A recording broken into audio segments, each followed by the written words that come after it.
Welcome to the Current Conversations podcast.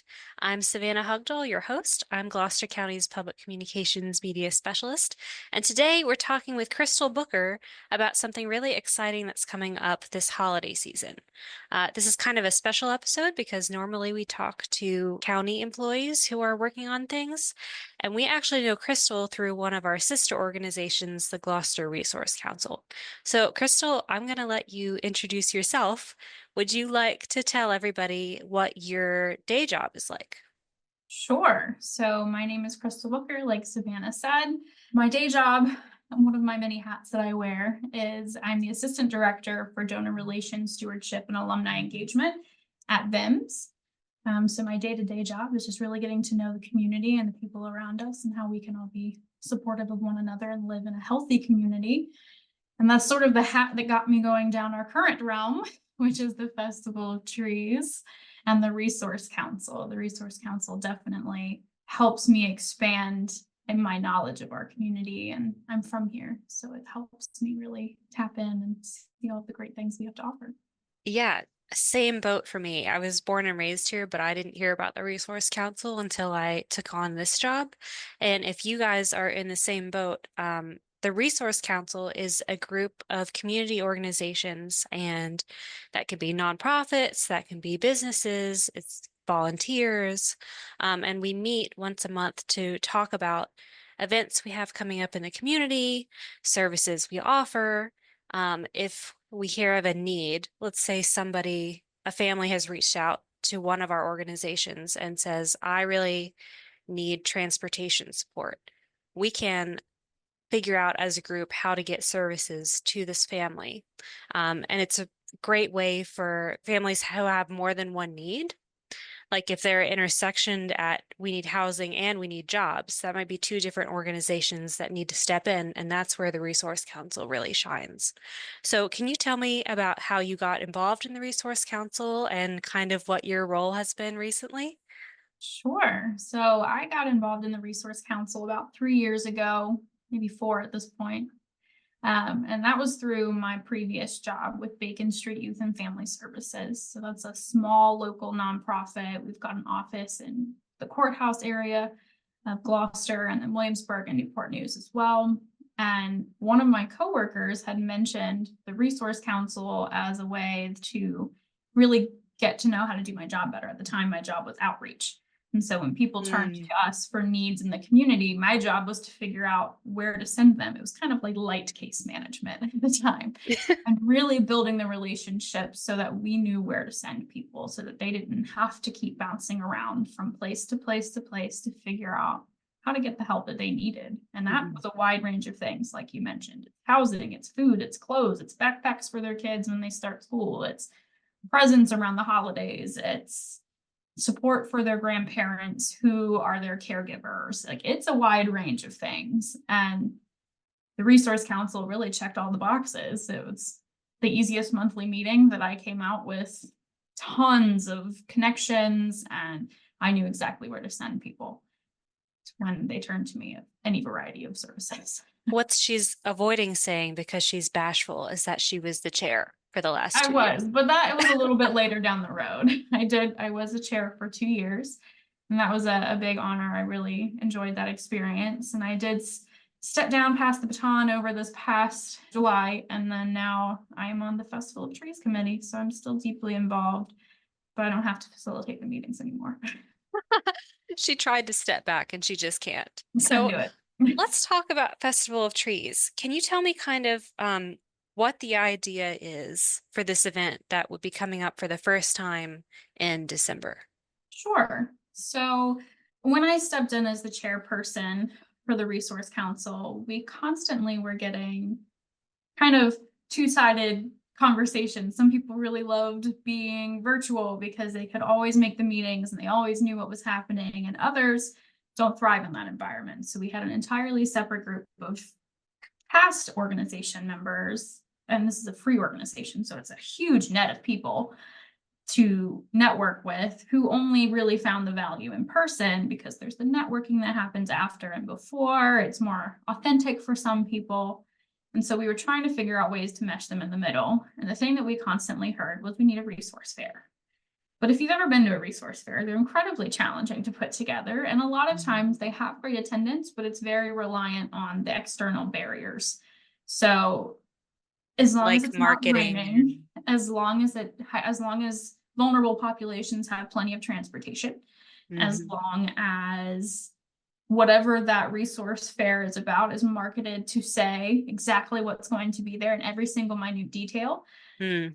you have to really navigate them carefully. And we're getting a lot better in those directions. The NAACP had a great resource fair that was for health, but we're still missing the housing components and all of the other things that the Resource Council really does. And so that became too big of a lift. But then our co-chair, Deborah Falkenberg, went to an event in Indiana, and it was called the Festival of Trees.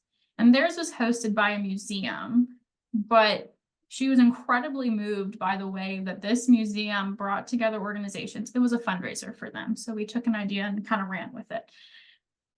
But she was moved by how walking through this one building with trees, just holiday trees of every variety, wreaths, everything that told the story of each organization. And some of that was companies, some of them were basketball clubs.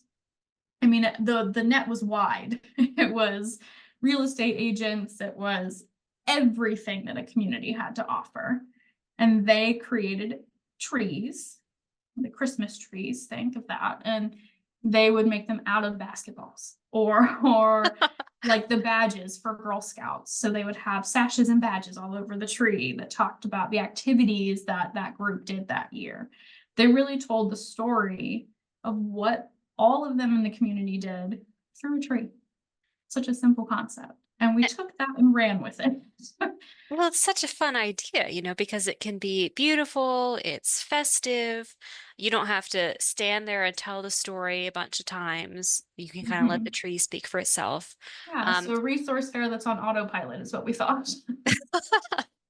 but we don't have a museum like that where people No. can walk through. I mean, we do have a museum. Don't hear me say that. But we don't have a building where people can walk through and see a bunch of trees. So what's the plan for Gloucester? So we have kind of shaped it sort of similar to the Arts Festival, if anyone went to that this past year, or this past, I think it was June or May, and then the Daffodil Festival, of course, is the big thing. So that was really what we were thinking of when we thought, how could we adapt this? We thought about how there needs to be something unifying between just not just having trees, but what can we do with them? They need to tell the story of each organization, but can we go a little bit deeper? So we decided a seek and find was going to be the main activity, kind of like a scavenger hunt light. And since this is the first year, we didn't want to go too crazy.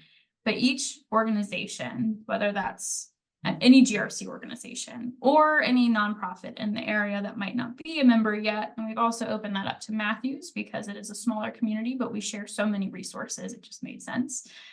I mean, we have the Gloucester Matthews Care Clinic. You can't get much more integrated than those types of relationships. Right. And so we will have these trees in each local business that volunteers. So we are taking care of their decor options for the holiday season.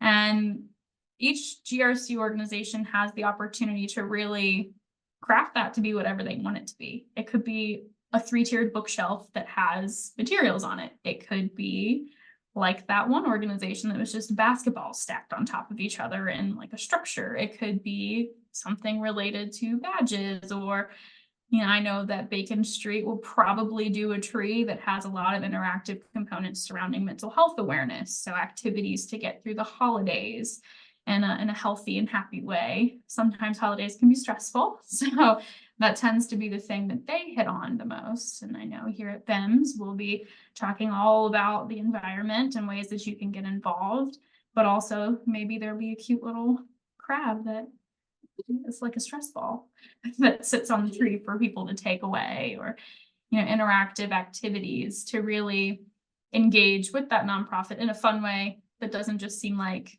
a resource fair where you're constantly absorbing information. It's supposed to be fun too. Yeah, so you can, take your family down Main Street, and as you're looking in these businesses, which are already cute, because our main street Mhm. is just really well done. It You can is. see, you can learn about the organizations that are set up to help people as you're enjoying the decorations, which is, Mhm. I don't know, it's such a cute idea. I'm very excited about it. So, what's the purpose behind festival trees? So we are addressing lots of different needs in our community, of course, through this event. But really, we came down to three main things that we are working really hard to highlight the GRC and its organizations as they provide incredibly critical services to our community. But sadly, most of those people don't know about. I've lived here Hmm. my whole life and I didn't know about them until I joined the GRC. Hmm. And I can think of hundreds of people that really could use those services. We also want to promote the resources that are available. And then we want to really encourage the involvement and engagement of our community. So if we can get even one person from this event to volunteer in an organization, we count that as a win. If we have been inspired to just interact, even like them on Facebook, that is such a win for us. And that helps spread their mission and their goals and really accomplish everything that they need to make our community as healthy and happy as possible. And Gloucester is such a nice community, and even there are people who, if you don't need services, um, your awareness of these resources can help your friends later down the road when they come to Absolutely. you saying, I'm having trouble with this. You could be like, actually, I Mhm. know where you can get XYZ. Right. Your grandma fell and broke her hip, and now you have to make her house payment. How do you get help? Where do you go? How do you make sure that she's taken care of and your family is still fed? All of these things that we really work together on as a community. It's a great opportunity. So that'll be in the court circle and then also all down Main Street. We have lots of businesses that have volunteered already, but we're still hoping for more. So if you have a business on Main Street, please let us know if you would like to be a part of this great event.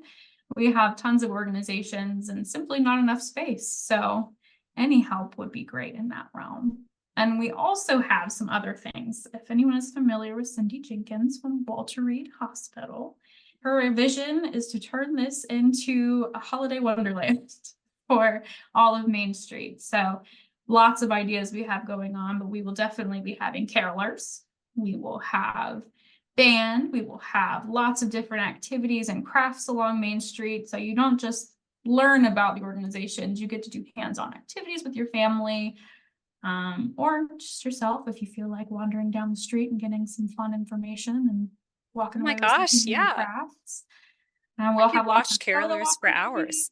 Right. Yeah, we'll have lots of photo opportunities. We're hoping to really engage some of our high school students in the art program to express their creativity in anything holiday related so that we can make some cool photo props and places that we can really help expand the mission of not just the Resource Council, but the organizations that we represent.